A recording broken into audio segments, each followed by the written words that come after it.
கிடைச்சு கிட்டத்தட்ட 79 ஆண்டுகள் நிறைவுற்ற இந்த நிலையில கிட்டத்தட்ட 15 பிரதமர்கள் வந்து இந்த பாரத நாட்டை வந்து ஆண்டு இருக்கிறாங்க. வெவ்வேறு காலகட்டம், வெவ்வேறு ஜனத்தொகை இருந்த காலம், வெவ்வேறு பிரச்சனைகள் இருந்த காலம்.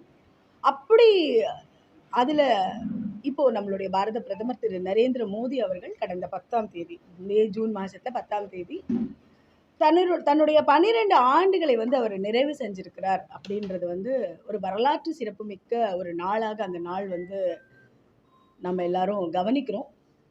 ஏன்னா இதுக்கு முன்னாடி இருந்த எந்த பிரதமருமே வந்து அத்தனை நாட்கள் வந்து அவங்க ஆட்சி அதிகாரத்துல இல்லை. இத்தனை நாட்கள் ஒரு சாமானிய குடும்பத்துல இருந்து வந்த நபர், தன்னுடைய தகப்பன் வந்து ஒரு தேநீர் வியாபாரம் செஞ்சுட்டு இருந்தவர். குஜராத்ல வடோதரா அப்படின்ற ஒரு இடத்துல இருந்து டெல்லியினுடைய பிரைம் மினிஸ்டர் ஆஃபீஸில் ஒரு பிரைம் மினிஸ்டராக அவர் போய் உட்கார்றாரு அப்படின்றதுலாம் வந்து முதல்ல அது ஒரு தெய்வ சங்கல்பம்.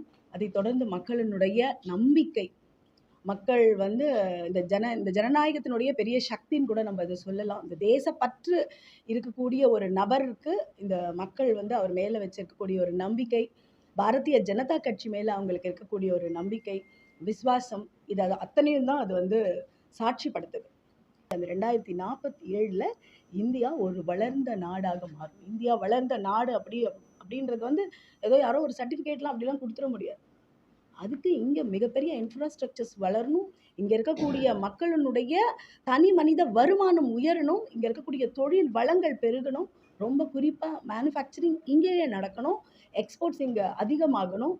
இதுக்கு எவ்வளோ பெரிய இன்ஃப்ராஸ்ட்ரக்சர்ஸ் டெவலப் பண்ணணும், இங்கே எவ்வளோ பெரிய ஞான சக்தியை முதல்ல உருவாக்கணும். இங்கே இருக்கக்கூடிய இளைஞர்கள் இன்றியமையாத சொத்து, பாரதத்தினுடைய இன்றியமையாத சொத்து இங்கே இருக்கக்கூடிய இளைய தலைமுறையினர்.